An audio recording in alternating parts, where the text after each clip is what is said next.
ஆத்ம நமஸ்காரம் சகோதர சகோதரிகளே.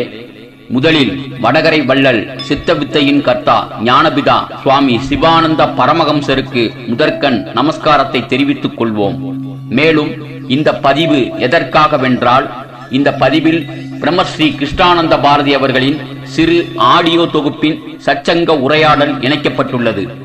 இந்த உரையாடலில் உள்ள தத்துவங்கள் அனைத்தும் எந்தெந்த இடங்களில் ஞானபிதா சுவாமி சிவானந்த பரமஹம்சர் நமக்கு அருளிய ஞான நூலான தன்னை உணர வேண்டி கொடுத்த சித்த வேதத்தில் எந்தெந்த இடத்தில் எத்தனாவது அத்தியாயத்தில் ஜீவனின் முக்கியத்துவத்தை எந்தெந்த பக்கத்தில் எடுத்து சொல்லியுள்ளார்களோ, அதேபோல அம்மா நடத்திய சற்சங்க உரையாடலில் மறைமுகமாகவும் வெளிப்படையாகவும் சித்தவேத கருத்துகளுக்கு ஒருங்கிணைந்து அம்மாவின் சிந்தனையில் உருவான உரையாடல் வார்த்தைகள் இந்த ஆடியோ வீடியோ பதிவில் பயன்படுத்தப்பட்டுள்ளன என்பதை இந்த வீடியோவை முழுமையாக கேட்கும் உங்கள் அனைவரிடமும் தெளிவாக தெரியப்படுத்திக் கொள்கிறோம்.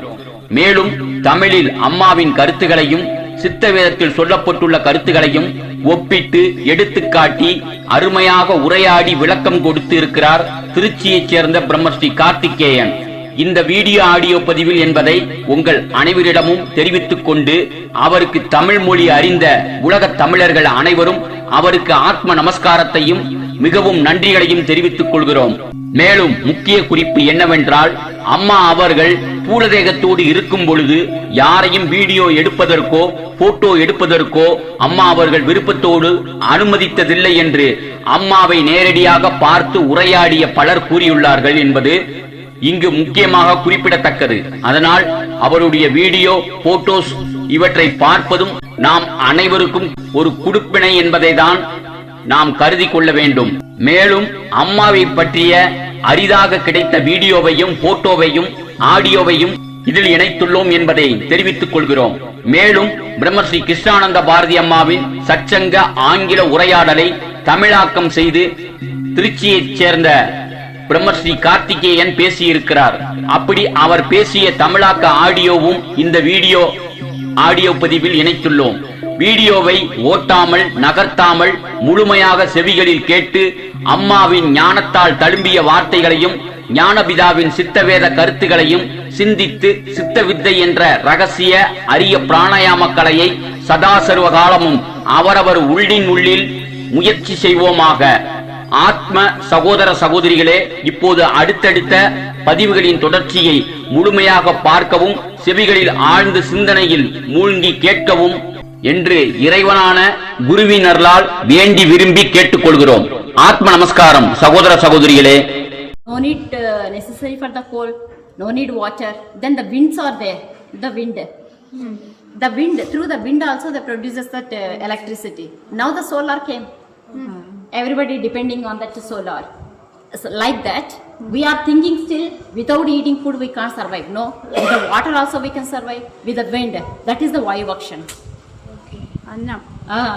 That is the real Annam. Gati. Sarpagati. We are doing the Sarpagati. Snake. When you do that Vayu, then automatically solar energy will also come. The solar is here. Soul, solar. Soul, Atmavu. Atmavu. Ara. Solar. We are getting the solar energy. When you do the, what is 24/7, Krishna Bhagavan says, Asanova, Shayanova, Tistan, Gachan, Sadakala, Sarvakala, Vayusvikaranam, Uttamam. Because he said, when you are standing, sitting, laying down, and when you are doing work, 24 hours, you do the work with your hands, but do the yoga inside. That is the karma yoga. That is the real karma yoga. Karma yoga means we are not doing with the hands. No. The karma is what is Vayu Bhakshana. That is the real yoga. You are the stars, rocking stars, youngsters. You can do more. You have to prove to the world. Yes, there is a Vayu Bhakshana. That is the father, the founder is the Sivananda Paramahamsa. We have to explore to the world. அடுத்து வரும் audio திருச்சியைச் சேர்ந்த பிரம்மஸ்ரீ கார்த்திகேயன் அவர்கள் பிரம்மஸ்ரீ கிருஷ்ணானந்த பாரதி அவர்களின் ஆங்கில உரையாடலை தமிழாக்கம் செய்து பேசிய ஆடியோவை தான் கேட்க இருக்கின்றோம். நல்ல அந்த எடுக்க குறைகளுக்கு குறைஞ்சிடாது. அந்த படிப்படியா தான் நம்மளுக்கு குறையும். அப்படிதான் அவங்க அந்த நிலையை அடைஞ்சிருக்காங்க. அந்த நிலையில நின்றுதான் அவங்க அதை பேசவும் செய்திருக்காங்க. என்னன்னா அவங்க சொல்லும் போது பாத்தீங்க அப்படின்னா, இந்த சித்த வித்தை பயிற்சியை நாம் சரியாக முறையாக செய்யும் போது நமக்கு உள்ளார இருக்கக்கூடிய அந்த ஜீவசக்தியான வாயு அதையே உண்ணக்கூடிய ஒரு நிலைமைக்கு நம்ம படிப்படியா உயர்த்தப்படுவோம். அந்த நிலையை அடையும் பொழுது மட்டுமே அந்த உள்ளுக்குள்ள இருக்கக்கூடிய அந்த சக்தியை கொண்டே நாம் வாழக்கூடிய அந்த உன்னத நிலையை அடைய முடியும் அப்படிங்கிறத சொல்லியிருக்காங்க. அப்போ அந்த நிலைக்கு போறதுக்கு சில நாட்கள் ஆகும், சில வருடங்கள் கூட ஆகலாம். அவங்களுடைய அந்த பயிற்சியையும் முயற்சியையும் பொறுத்து அவங்க எப்படியெல்லாம் பயிற்சி பண்ணாங்க, என்னெல்லாம் ஃபாலோ பண்ணாங்கிறதையும் அடுத்து சொல்ல வர்றாங்க. அவங்க என்ன சொல்றாங்க அப்படின்னா, இந்த சரியான கதி அப்படிங்கிற அந்த விஷயத்த நாங்க பிராக்டிஸ் பண்ண சர்ப்ப கதி அப்படிங்கிறாங்க. சர்ப்ப கதி அப்படிங்கிறது என்ன அப்படின்னா, பாம்பு இருக்கு இல்லைங்களா, அது நேரா நிக்கும் போது அதனுடைய கதி எப்படி இருக்கும்னா நம்ம பண்ணக்கூடிய அந்த கதிக்கு ஓரியன்டா தான் இருக்கும். அதனாலதான் அவங்க அந்த சர்ப்ப கதி அப்படிங்கிற அந்த வார்த்தையை யூஸ் பண்ணியிருக்காங்க. சரி, இது நம்மளுக்கு சித்த வேதத்துல எங்க கொடுக்கப்பட்டிருக்குன்னா, சித்த வேதம் பக்கம் எண் 112 4வது அத்தியாயத்துல பாத்தீங்கன்னா அந்த சரியான கதியை பத்தி அப்பா சொல்றாங்க. அது எப்படி அப்படின்னா, ஜீவசக்தியான வாயுவுக்கு நேர்மையாய், அதாவது இலகுவாய், யாரொரு சேட்டையும் சப்தமும் இல்லாமல், சுவாசம் உண்டோ என்று அறிவதற்கும் கூட முடியாமல், அதாவது அவங்க சுவாசிக்கிறாங்களா கதி எடுக்கிறாங்களான்னு கூட தெரியாத அளவுக்கு அவ்வளவு மெல்லிதா இருக்கணுங்கிறாங்க. அப்படி எடுக்கும் போது 2 மார்புகளின் குழியில் இருந்தோ அல்லது அடித்தொண்டையின் குழியில் இருந்தோ ஒரு துடிப்பு மட்டும் காணலாம். அந்த அளவுக்கு அந்த மைனூட்டான கதி முதல்ல நம்மளுக்கு ஓடுதா அப்படிங்கிறத நம்ம கவனிச்சு பார்க்கணும். பயிற்சி பண்ணும்போது நம்ம மணிக்கணக்குல பயிற்சி பண்றோம் அப்படிங்கிறத விட சரியா குறிப்பிட்ட நேரம் பயிற்சி பண்றோம் அப்படிங்கறத நம்மளுக்கு மேன்மையை தரும். அப்படி அந்த கதி ஓடும் போது மட்டும்தான் அது அந்த கதி மாற்றத்தை நம்மளுக்கு கொடுக்கும். அதுதான் அந்த மோட்சத்திற்கு உள்ள ஒரு மார்க்கமாகவும் இருக்கிறது அப்படின்னு சொல்றாங்க. அதுதான் அந்த சர்ப்ப கதியை பத்தி அவங்க சொன்ன ஒரு விஷயம். அடுத்ததா அவங்களுடைய உரையாடல் தொடர்ந்து அப்படியே போகும்போது அந்த 112வது பக்கத்திலேயே அடுத்த 113வது பக்கத்துல அப்பா சொல்றாங்க, இந்த கதி மாற்றம் நடக்கணும் அப்படின்னா வேற என்ன பண்ணணும் அப்படின்னா, நம்மளுடைய அக்னி நேத்திரமாகிய அந்த புருவ மத்தியத்திலேயே கவனம் வச்சு நம்ம எப்பொழுதும் சதா இந்த அபியாசம் பண்ணணும். அடுத்தது ராக துவேஷம்னு சொல்லக்கூடிய விருப்பு வெறுப்புன்னு சொல்லக்கூடிய அந்த துர்குணங்களை எரிக்கணும். அப்ப அந்த துர்குணங்கள் எல்லாம் நீக்கப்பட்டு அந்த சுழுமுனையில் நாம் சரியான கதியை எடுக்கும் போது மட்டுமே நமக்கு அந்த ஜீவனுக்கான அந்த பயிற்சி ஒரு கைகூடி நம்மளுக்கு அடுத்த நிலைமைக்கு நமக்கு வரும். அதுதான் ஒரு உண்மை. அடுத்ததா அவங்க என்ன சொல்றாங்க, பகவத்கீதையில சொல்லப்பட்டதா ஒரு விஷயத்த சொல்றாங்க. என்ன அப்படின்னா, 24x7 நீங்க எந்த வேலையை செய்துகிட்டு இருந்தாலும் சரி, அதாவது நடக்கும் போது, உட்கார்ந்திருக்கும் போது, படுத்திருக்கும் போது, நம்ம வேலையை எல்லாம் செய்யும் போது கைகளால் உங்களுடைய வேலைகளை செய்யுங்க. அதே சமயம் எல்லா நேரமும் உள்ளுக்குள்ள அந்த சதா பிராணாயாமம்னு சொல்லக்கூடிய அந்த விஷயத்த நீங்க உள்ளுக்குள்ளேயே தொடர்ந்து நடத்திக்கிட்டு இருங்க. அப்பொழுது மட்டும்தான் நமக்கு கதி மாற்றம் வரும். அதேதான் அப்பாவும் சொல்லியிருக்காங்க. இது சித்த வேதத்துல பாத்தீங்கன்னா பக்கம் எண் 223 அதுல பாத்தீங்கன்னா அழகா கொடுத்திருக்காங்க. அப்படி எல்லா விஷயங்களுமே பாத்தீங்கன்னா நம்மளுக்கு இந்த சித்த வேதத்திலிருந்து எடுக்கப்பட்ட ஒரு விஷயமா தான் இருக்குது. இதுல என்ன சொல்றாங்க அப்படின்னா, அந்த 223வது பக்கம் அத்தியாயம் 8ல பாத்தீங்க அப்படின்னா அந்த கர்ம யோகம் அப்படிங்கிற ஒரு விஷயத்த பத்தி அப்பா இங்க எழுதியிருக்காங்க. கர்மம் அப்படிங்கிறது ஜீவசக்தியான வாயு, யோகம் அப்படிங்கிறது அதை சேர்த்தல். அப்ப அந்த ஜீவசக்தியா இருக்கக்கூடிய அந்த வாயுவை பிரம்மரந்திரத்துல சேர்க்கக்கூடியதுதான் ஒரு உண்மையான பூஜையாகவும் இருக்குது. அதுதான் ஒரு உண்மையான யோக முறையாகவும் இருக்குது. ஆனா அவங்க அந்த கேரளா போயிருந்த சமயத்துல வடகரைக்கு பக்கத்துல சில கோவில்கள்ல சிலை வழிபாட பார்த்திருக்காங்க. அப்ப அதை பார்த்துட்டு அவங்க சில விஷயம் சொல்றாங்க. அந்த சிலையை வச்சு வெளியில பூஜை பண்ணிட்டு இருக்காங்க. அந்த பூஜை அப்படிங்கிறது நமக்கு உள்முகமா செய்யக்கூடிய பூஜை. அது நம்மளுடைய கர்மமா இருக்கக்கூடிய அந்த ஜீவசக்தியை வச்சு பண்ணக்கூடிய பூஜை.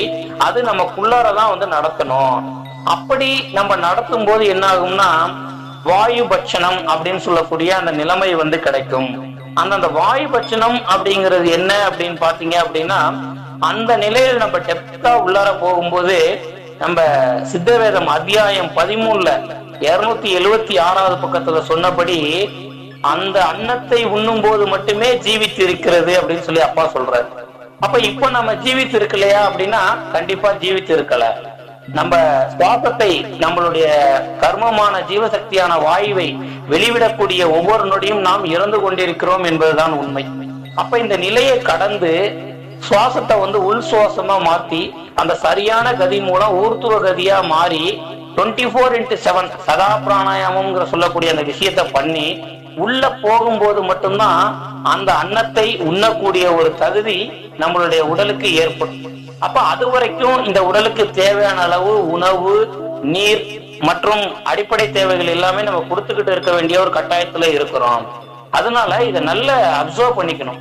அப்ப அவங்க அந்த அளவுக்கு ஒரு நல்ல ஒரு முயற்சியோட அந்த பயிற்சி அடைந்து முதிர்ச்சி அடைந்து அந்த நிலைமைக்கு போய் தான் அதை வந்து அவங்க வந்து அந்த வாயு பட்சணம் அப்படிங்கிற ஒரு நிலைமை அடைஞ்சிருக்காங்க.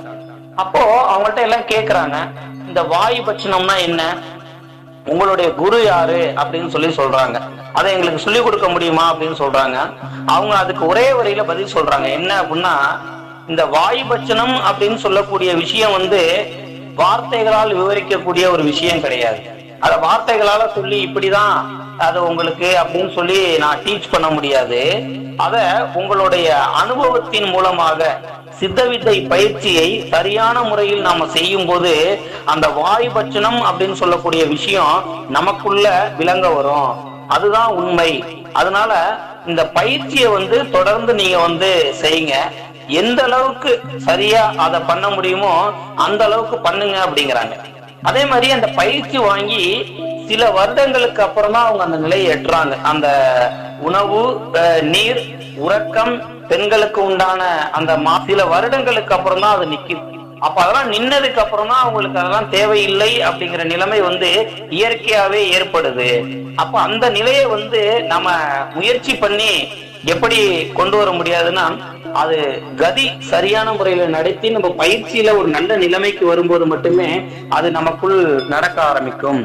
அடுத்தது இந்த சித்த வித்தை பயிற்சியை பத்தி சில விஷயங்கள் வந்து அவங்க ரெக்கார்ட் பண்றாங்க. என்ன அப்படின்னா, இந்த சித்த வித்தையை வந்து சரியா பண்ணும்போது அவங்களுக்குள்ள ஏற்பட்ட விஷயத்த சொல்றாங்க. இந்த அனுபவம் அப்படிங்கிற விஷயத்த சொல்லும் போது அப்பா என்ன சொல்றாருன்னா, ஒவ்வொருத்தருடைய உடல்லையும் வாதம், பித்தம், கபம் அப்படின்னு சொல்லக்கூடிய விஷயங்கள் மாறுபாடு அடையும். அப்ப அதுக்கு தகுந்தமாக அந்த அனுபவ நிலைகளும் விஷயங்களும் மாறுபடும். அப்ப அவங்களுக்கு என்ன சொல்றாங்கன்னா, 15 நாட்கள்ல நான் வந்து முழு மூச்சா அந்த பயிற்சியை பண்ணேன். எந்த ஒரு இதுவும் பண்ணாம கான்சன்ட்ரேஷன் பண்ணி முழு மூச்சா பண்ணும்போது தரையில இருந்து மேற்கூரை வரைக்கும் நான் என்னுடைய உடல் மேல போனதை வந்து உணர்ந்தேன் அப்படிங்கிறாங்க. அடுத்ததா என்ன நடந்துச்சு அப்படின்னா, என்னுடைய உடம்பு வந்து ஒரு கால சக்கரத்தை போல, கால இயந்திரத்தை போல சுத்த ஆரம்பிச்சுங்கிறாங்க. கால இயந்திரம் அப்படிங்கிறதுக்கான ஒரு சரியான அர்த்தம் என்ன அப்படின்னு பாத்தீங்கன்னா, காலங்களுக்கு அப்பாற்பட்டது. இது எங்க குறிப்பிடப்படுது அப்படின்னு பாத்தீங்கன்னா, சித்த வேதத்துல அத்தியாயம் 15 பக்கம் எண் 308ல பாத்தீங்கன்னா, அப்பா வந்து இந்த காலங்களை பத்தி சொல்லும் போது எதிர்காலம் அப்படின்னு சொல்லக்கூடிய அந்த சலனம், நிகழ்காலம்னு சொல்லக்கூடிய மனம், அடுத்தது இறந்த காலம்னு சொல்லக்கூடிய இந்த ஜடம், இந்த 3 நிலைமைகளையும் கடந்து நாம் உள்ளுக்குள் கடக்கும் போதுதான் தானாய் தன்மயமாய் தீரக்கூடிய அந்த நிலைமையை அடைய முடியும். அப்படிப்பட்ட ஒரு நிலைமையை வந்து அவங்க வந்து அடைஞ்சிருக்காங்க தன்னுடைய பயிற்சி மற்றும் முயற்சியின் மூலமாக. அப்ப இதுவும் வந்து அந்த சித்த வேதத்திலிருந்து சொல்லப்பட்ட ஒரு விஷயம்தான். அடுத்ததா என்ன சொல்றாங்கன்னா, அப்படி நான் அந்த நிலையை அடையும் போது வேற என்னெல்லாம் தோணுச்சு அப்படின்னா, எனக்கு இந்த அஷ்டவக்ர கீதா, வசிஷ்ட கீதா அப்படின்னு சொல்லக்கூடிய ஒரு 25 நூல்களை வந்து நான் எழுத ஆரம்பிச்சேங்கிறாங்க. எனக்கு வந்து சமஸ்கிருதம் வந்து தெரியாது, நான் அதை வந்து படிக்கவும் கிடையாது. ஆனா இந்த பயிற்சியின் மூலமா எனக்கு அந்த முன்னேற்றத்தின் காரணமா அதெல்லாம் வந்து எனக்கு இயல்பாகவே வந்து புரிய ஆரம்பிச்சது அப்படிங்கிறாங்க. சரி, இதை வந்து எங்க சித்த வேதத்துல இந்த கருத்துக்கள் வந்து நம்மளுக்கு மேட்ச் ஆகுது அப்படின்னு பாத்தீங்கன்னா, அத்தியாயம் 5ல பக்கம் எண் 146 அப்பா அந்த ஞானம், மஸ்தக ஞானத்தை பத்தி பேசும்போது இதுல தெளிவா கொடுத்திருக்காங்க. என்ன அப்படின்னா, நம்மளுடைய உள்ளிலிருந்து வெளியில் வந்த ஜீவனை திருப்பி உள்ளில் கொண்டு போய் பார்க்கும் போதுதான் சத்தியத்தை தெரிந்து கொள்ள முடியும். அப்பொழுதுதான் ஞானம் உண்டாகிறது. அதுதான் மஸ்தக ஞானம் அப்படிங்கிறார். அப்ப அவங்க அந்த சர்வஜன் அப்படின்னு சொல்லக்கூடிய அந்த முற்றும் உணர்ந்த நிலையில எப்படி இருந்தாங்க அப்படின்னா, ஜீவனை உள்ளுக்குள் கொண்டு போய் திருப்பி அந்த பிரம்மரந்தத்தை தட்டி திறந்து அங்க போகும்போது அந்த மஸ்தக ஞானம் அடைஞ்சதுக்கு அப்புறம் தான் அந்த விஷயம்லாம் சொல்றாங்க. அப்ப அந்த மஸ்தக ஞானம் அடைவதற்கான முயற்சியை நம்ம சரியான முறையில பண்றோமா அப்படிங்கறத நம்ம அப்பப்ப பாத்துக்கணும். அதுதான் மஸ்தக ஞானம் அப்படிங்கிறது. அடுத்தது அவங்க என்ன சொல்றாங்கன்னா, நீங்க யோகம் நல்லா பண்ணுங்க, you will do yoga, you will do yoga. அந்த ரிப்பீட் பண்ணிட்டே இருக்காங்க. சித்த வித்தையை வந்து தொடர்ந்து பண்ணணும், சரியா பண்ணணும் அப்படிங்கிறது. என்ன காரணம் அப்படின்னா, அவங்க அந்த யோகத்திலே இருந்து, அந்த சதா பிராணாயாமத்திலே இருந்து யோகியா மாறிட்டாங்க. யோகியா மாறினதுக்கு அப்புறம் தான் அந்த விஷயம்லாம் அவங்களுக்கு நடந்திருக்கு. இதை நம்ம நல்லா அண்டர்ஸ்டாண்ட் பண்ணிக்கணும். ஏன்னா ஒருத்தரை பார்த்து உடனே நம்ம வந்து ஒரு எக்ஸ்போஸ் ஆகி அவங்கள மாதிரியே நம்மளும் பண்ணணும் அப்படிங்கிறது வந்து நடக்காது. ஏன்னா ஒவ்வொருத்தருக்கும் அந்த அனுபவ நிலைகள்ங்கிறது மாறுபடும். அதனால அந்த விஷயத்தை ஆழ்ந்து புரிஞ்சுக்கணும். பொதுவா ஒரு பழமொழி என்ன சொல்லுவாங்கன்னா, ஒரு வேளை உண்பவன் யோகி, இருவேளை உண்பவன் போகி, 3 வேளை உண்பவன் ரோகிம்பாங்க. அது புரிதல் வந்து தவறா போயிடுச்சு. எப்படி அப்படின்னா, ஒருவேளை சாப்பிட்டுக்கிட்டே இருந்தோம்னா நம்ம யோகியா ஆக முடியுமானா கண்டிப்பா யோகி ஆக முடியாது, நம்ம ரோகியா தான் ஆக முடியும். யோகி தான் ஒருவேளை உண்பார். என்ன காரணம்னா, அவர் பயிற்சி பண்ணி பண்ணி அந்த நிலைக்கு போகும்போது அந்த உணவினுடைய தேவை அப்படிங்கிறது குறைஞ்சிக்கிட்டே வந்துடும். அந்த நிலைக்கு போகும்போது அவருக்கு ஒருவேளை உணவு போதுமானதா இருக்கும். அதே மாதிரி உடல் உழைப்பு உழைக்கிறவங்களுக்கு அதுக்கு தகுந்த மாதிரி உணவு வந்து தேவைப்படும். இது சொல்ல போனீங்கன்னா, நம்ம ஆசிரமத்திலே வந்து பாத்தீங்கன்னா, அந்த ஒரு பெரியவர் என்ன சொன்னாரு அப்படின்னா, இந்த சின்ன வயசுல யங் ஏஜ்ல இருக்கிறவங்களுக்கு எல்லாம் வந்து பாத்தீங்கன்னா, அந்த வயல் வேலையெல்லாம் செய்ய வேண்டி இருக்கிற காரணத்தினால அவங்களுக்கு கொஞ்சம் திட ஆகாரமா கொடுப்பாங்களாம். நார்மலா ஜபத்திலே இருக்கக்கூடிய பெரியவங்க வந்து கொஞ்சம் மெல்லிசான, அதாவது லிக்விட் ஃபுட்டு தான் எடுத்துக்குவாங்க அப்படிங்கிற விஷயத்த சொன்னாங்க. அப்போ அவங்க தவம் பண்ணி யோகி ஆயிட்டாங்க. அந்த யோகி ஆனதுக்கு அப்புறம் இந்த அனுபவம்லாம் எனக்கு கிடைச்சது அப்படிங்கிறாங்க. அப்ப அந்த யோகிய நிலைமையை நம்ம அடையும் போது நமக்கும் அந்த மஸ்தக ஞானம் வரும். அந்த மஸ்தக ஞானத்து மூலமா நம்ம ஞானத்தை அடைஞ்சு எல்லா விஷயத்தையும் நமக்கு வந்து தெரிஞ்சுக்கலாம் அப்படிங்கிற ஒரு உண்மையை வந்து அவங்க சொல்றாங்க. அப்படி அந்த எப்படி இந்த யோகத்தின் மூலமா வேற என்ன நடக்குது அப்படிங்கறத அவங்க சொல்றாங்க. இந்த கர்ம யோகம்னு சொல்லக்கூடிய இந்த சித்த வித்தை பயிற்சியின் மூலமா நமக்குள்ளார வேற என்னெல்லாம் நடக்குது அப்படின்னு சொல்றாங்க அப்படின்னா, அந்த கர்ம வினைகள் வந்து எரிக்கப்படுதுங்கிறாங்க. இது எப்படி கர்ம வினைகளை வந்து எப்படி எரிக்க முடியும் அப்படின்னு சொல்லி கொஞ்சம் சிந்திச்சு பார்த்தோம்னா, அப்பா கர்மம் அப்படிங்கிறது ஜீவசக்தியான வாயுங்கிறாரு.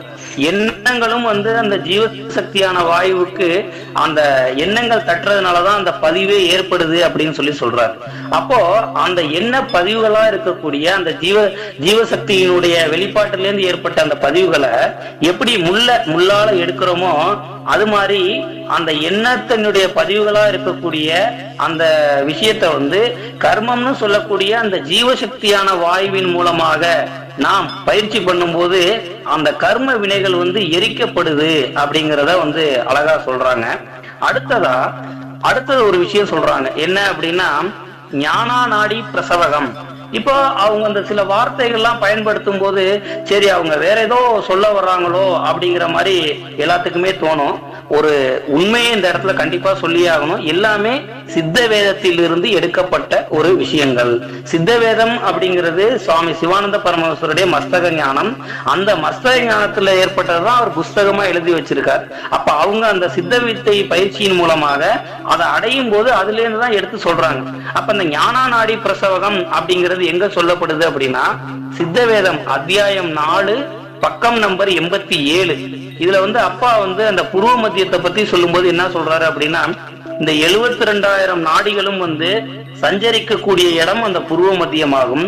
அந்த புருவ மத்தியம் தான் சுழுமுனை சுவாசத்தில் நமக்கு கிடைக்கக்கூடிய அனுபவத்தை தரக்கூடிய ஒரு இடமாகவும் இருக்கிறது. நம்மளுடைய ஆத்ம சூரியனும் அந்த இடத்துலதான் வந்து இருக்குது. அததான் அவங்க ஞானா நாடி பிரசவகம் அப்படின்னு சொல்லக்கூடிய ஒரு சமஸ்கிருத வார்த்தையில வந்து சொல்றாங்க. அடுத்ததா ஒண்ணு சொல்றாங்க. என்ன சொல்றாங்க அப்படின்னா, சர்வ ஆத்மானி அந்தர் ஆத்மானி சர்வ பூதானி அந்தர் ஆத்மானி அப்படிங்கிறாங்க. இதனுடைய தமிழாக்கம் என்ன அப்படின்னு பாத்தீங்கன்னா, ஈஸ்வரன் சர்வ பூதங்களிலும் குடிகொண்டிருக்கிறார் அப்படிங்கிறது தான். இதுவும் வந்து பாத்தீங்கன்னா நம்மளுடைய சித்த வேதத்துல அத்தியாயம் 6 பக்கம் எண் 174 வந்து குறிப்பிடப்பட்டிருக்கு. அப்பா வந்து ஈஸ்வரனை பத்தி சொல்லும் போது என்ன சொல்றாரு அப்படின்னா, ஈஸ்வரன் அப்படின்னு சொல்லக்கூடிய அந்த இறைவனானது எல்லா ஜீவராசிகளினுடைய அந்த இருதயத்தில் இருந்து கொண்டு, புருவ மத்தியமான அந்த இருதயத்தில் இருந்து கொண்டு சர்வ பூதங்களிலும் சலித்து கொண்டிருக்கிறது.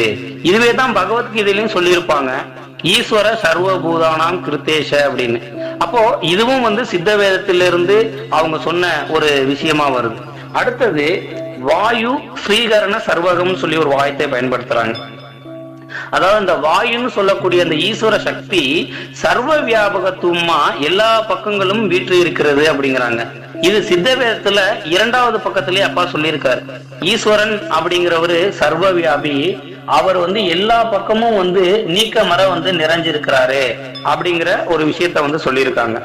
அடுத்ததா அந்த புருவ மத்தியம் இருக்கு இல்லைங்களா, அந்த புருவ மத்தியம் எப்ப நம்மளுக்கு ஆக்டிவேட் ஆகும், அதை ஆக்டிவேட் பண்ணும்போது நமக்குள்ள என்னென்னலாம் நடக்கும் அப்படிங்கிறதையும் சொல்றாங்க.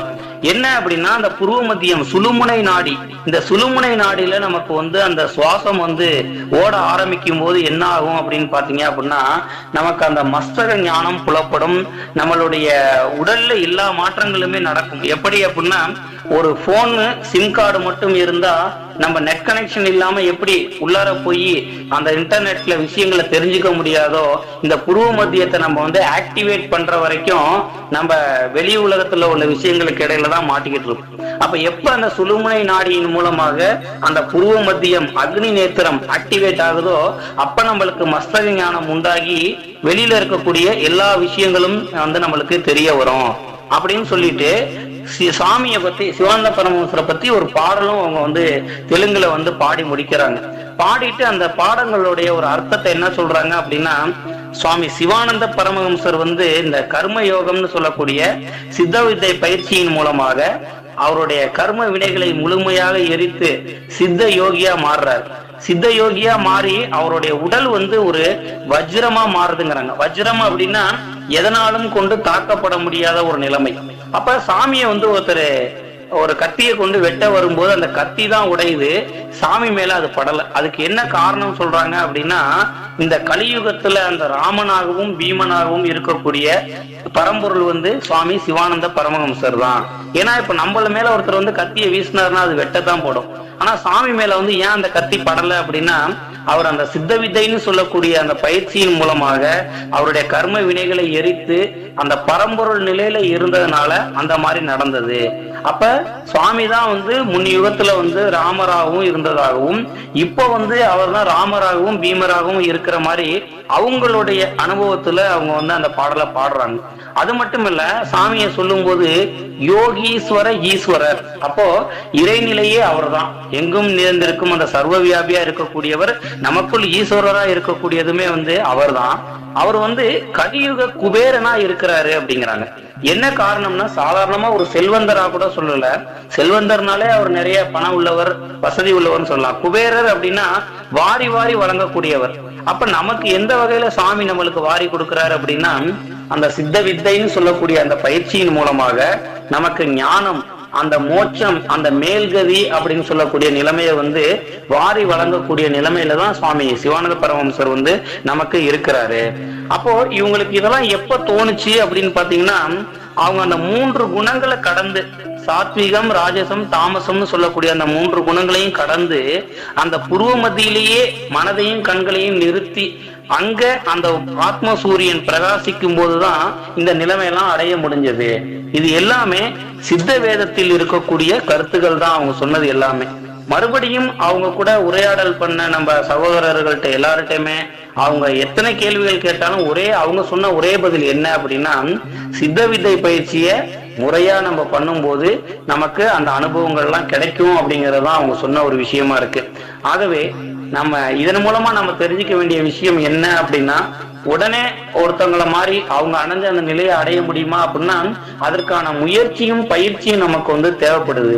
புருவ மத்தியில நம்மளால எவ்வளவு நேரம் கண்ணையும் மனதையும் அசையாமல் நிறுத்த முடியுது, அதுக்கப்புறம் எவ்வளவு நேரம் பயிற்சியில உட்கார முடியுது. ஏன்னா அவங்க வடகரைக்கு வந்தப்ப என்ன சொன்னாங்க அப்படின்னா, அவங்க அந்த வெளியில வர நேரமே ரொம்ப கம்மியா இருந்ததாம், சதா காலமும் அந்த ஜபத்திலே இருந்தாங்க. அப்ப நம்மளால எவ்வளவு நேரம் உட்காந்து பிராக்டிஸ் பண்ண முடியுது? அப்ப நம்மளுடைய பயிற்சி நேரத்தை எப்படியெல்லாம் அதிகப்படுத்தலாம், நம்ம உடல்ல வந்து பொசிஷன் பண்ணி எப்படியெல்லாம் செட் பண்ண முடியும்? இப்படி நம்மளுடைய அந்த சுய பரிசோதனை மூலமாக நமக்கிட்ட இருக்கக்கூடிய அந்த ராகத்வேஷங்கள் எல்லாம் நீக்கி படிப்படியா போகும்போது நமக்கும் அந்த மாதிரியான நிலைமை கிடைக்கும். அதனால நாம் ஒவ்வொருவரும் சித்த வித்தை பயிற்சியையும் சித்த வேதம் வாசித்தலையும் ரெண்டு கண்ணாக கொண்டு நாம் செயல்படும் போது நமக்கும் ஞானம் என்பது சுலபம், நாமும் அந்த நிலையை அடைய முடியும் அப்படிங்கறதுல எல்லளவும் சந்தேகம் இல்லை. ஆகவே ஒவ்வொரு சித்த வித்தியார்த்தி சகோதர சகோதரிகளும் தயவு செஞ்சு சித்த வேதத்தை தினமும் கொஞ்சம் படிங்க. என்ன காரணம் அப்படின்னா, சித்த வேதம் வந்து ஒவ்வொரு நாளும் நமக்கு வந்து ஒரு விஷயத்த வந்து மோட்டிவேட் பண்ணி நம்மளை வந்து வழி நடத்தக்கூடிய ஒரு குருவா இப்ப இருக்கிறது சித்த வேதம் மட்டும்தான். அதனால அதை வந்து தொடர்ந்து படிக்கக்கூடிய ஒரு பழக்கத்தை ஏற்படுத்துங்க. படிக்கவே முடியாத சகோதர சகோதரிகள், படிக்கவே நேரம் இல்லாதவங்க நம்ம சத்சங்கம் அந்த யூடியூப் லிங்க் மூலமா கேட்டுக்கிட்டு சித்த வேதத்தை கொஞ்சம் உத்கிரகிக்க ஆரம்பிங்க. ஏன்னா எப்பவுமே நமக்குள்ள ஒரு கேள்வி எழும்போது, நமக்குள்ள ஒரு பதில் கிடைக்கும் போது அது என்னைக்குமே வந்து ஒரு நிரந்தரமா பர்மனண்டா நம்மளுக்குள்ளாரே இருக்கும். அதனால நல்ல ஜபம் பண்ணிட்டு அதுக்கப்புறம் உட்காந்து சித்த வேதம் படிக்கக்கூடிய ஒரு பழக்கத்தை ஏற்படுத்தணும்னா கண்டிப்பா புரிய ஆரம்பிக்கும். சித்த வேதம் வந்து நீங்க நல்ல ஜபம் பண்ண அது நம்ம வந்து இப்போ வாயினால சொல்லி அது புரிய வைக்கக்கூடிய விஷயம் கிடையாது. எந்த அளவுக்கு பயிற்சி பண்ணக்கூடிய நேரத்தை அதிகப்படுத்துறோமோ அந்த அளவுக்கு புரியும். அதிகப்படுத்துதல் அப்படின்னா ஒரு 100% டெடிகேட்டடா, ஒரு அர்ப்பணிப்பு உணர்வோட, ஒரு சரணாகதியோட நீங்க 10 நிமிஷம் பயிற்சி பண்ணா கூட அதுல ஒரு பலன் இருக்கும். அந்த அர்ப்பணிப்பு உணர்வும் சரணாகதி இல்லாமலும் நாம பண்றோம் அப்படின்னா அதுல வந்து நம்மளுக்கு பலன் கிடைக்க போறது இல்ல.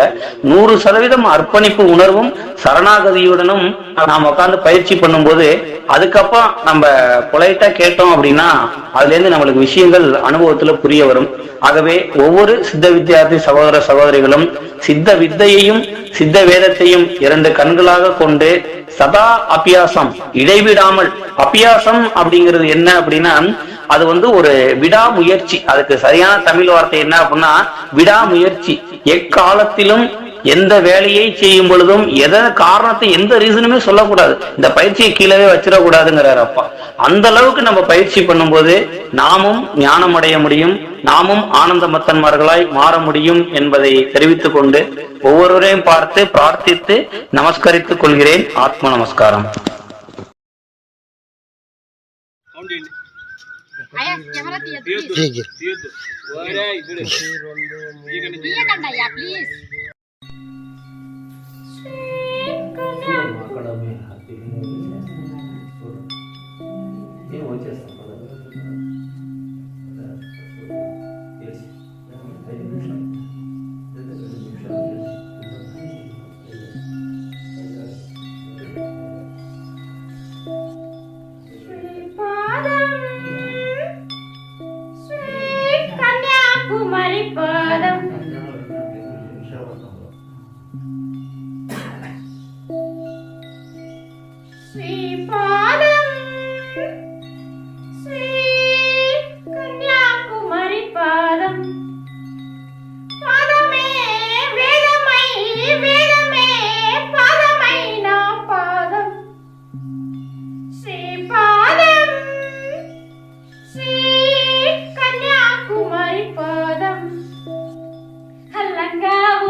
Vamos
ஆத்ம நமஸ்காரம். சகோதர சகோதரிகளே, பிரம்மஸ்ரீ கிருஷ்ணானந்த பாரதி அம்மாவின் வாழ்க்கையில் நடந்த அரிய தகவல்களை கேட்டு உணர்ந்த அனைத்து சித்த வித்தை பெற்ற சித்த வித்தியார்த்திகளான ஆத்ம சகோதர சகோதரிகளுக்கும் சித்த வித்தை வாங்க போகும் உலக மக்களுக்கும் நன்றி கலந்த வணக்கங்களை தெரிவித்துக் கொண்டு பதிவு முடிவுற்றது என்பதை அறிவித்துக் கொள்கிறோம். ஆத்ம நமஸ்காரம்.